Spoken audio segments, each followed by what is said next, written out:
Hi, it's Savannah O'Gwynn from Savannah Land 2 with Imagine Crafts featuring Sukaniko. Today I'm sharing how you can use your Imagine Crafts craft mat to make backgrounds and layered stamping that's similar to monoprinting or mixed media designs. This is a safe exploration of new ways to use your inks and get crafty. Now I say this is a safe way to explore because I'm super afraid of mixed media projects and getting my hands dirty.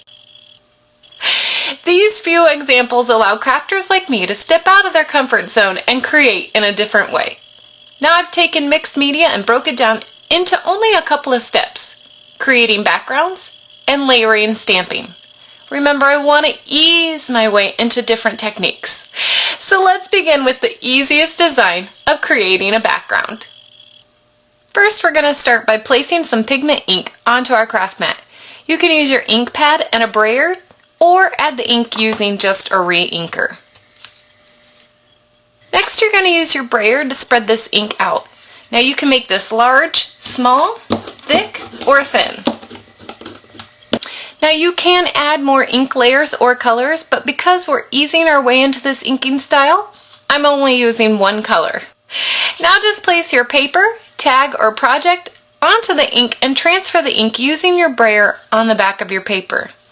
So all you're going to do is just lay it down and then run your brayer over it. Now when you pick up your paper, you can either leave it the way it is or continue to transfer your inks onto your project, which is what I like to do. I don't like to waste anything. So continue this process until you're satisfied with your background. You can get more prints using the leftover inks by transferring this ink to other papers as well. You can keep these extra prints for other projects. And this is a great way not to waste any of your ink. Now when you're finished transferring your ink, lay this paper to the side and clean off your craft mat. To finish this project, just stamp your images and sentiments, add your embellishments and ribbons, and there you have it. You've stepped out of your comfort zone and added a modern and fresh background design to your project.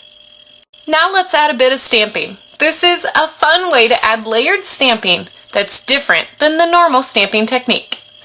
So to begin, all you want to do is make sure your ink pads are really juicy, and the instructions on the ink bottle says to spread the ink evenly across the pad using the nozzle tip. And that's a great way to do it. This is how you would do it, and then you would just rub it in. But I like to put, this is a little tip for me to you, I like to put a glob of ink on there, and then I take my palette knife and I smush the ink into the ink pad, and I spread it out evenly. This saves me a ton of time. Now that our ink pads are inky, what you want to do is begin by stamping an image onto your craft mat using pigment inks. And what I like to do is I like to layer my ink colors starting with the lighter one first. Now you can stamp this image once or twice or as many times as you'd like. You can stamp it anywhere you'd like and make any design you'd like. That's the fun part about this technique. Now you want to stamp another image using a different color. And you're going to stamp right on top of your other image. And you can stamp this once or do it several times.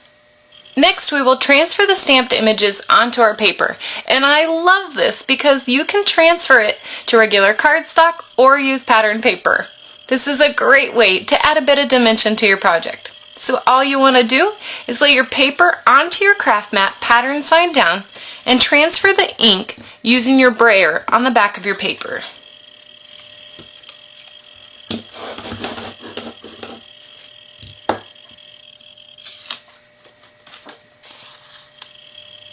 Now to finish your card, just attach this paper to your card base, add your die cuts, threads, washi tape, and other ink embellishments.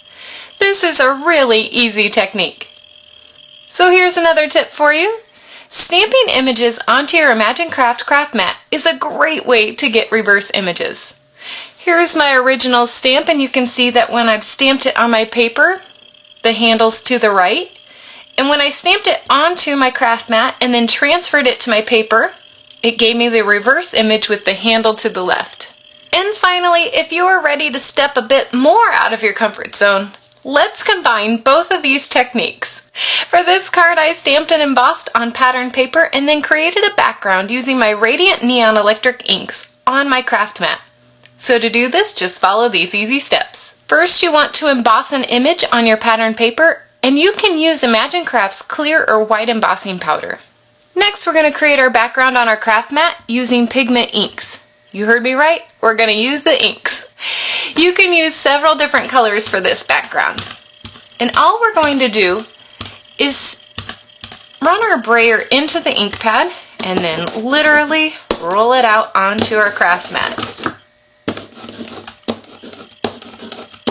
Now we're going to transfer the background to our pattern paper by laying our paper onto the ink, again pattern side down, and just running our brayer over the back.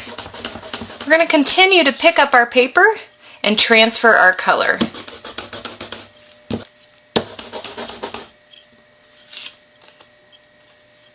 Now to finish, all you want to do is lightly wipe the areas of the embossed image to remove the excess ink. Don't rub too hard because you don't want to warp your paper too much. You just want to remove the excess ink.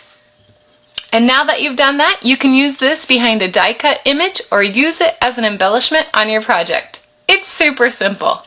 I hope that you are encouraged to step out of your comfort zone of stamping and crafting. Take it one step at a time. For more projects and techniques using the Imagine Crafts craft mat, check out Imagine Crafts on Facebook, Pinterest, the Imagine Crafts blog, and at imaginecrafts.com. Thanks so much for watching.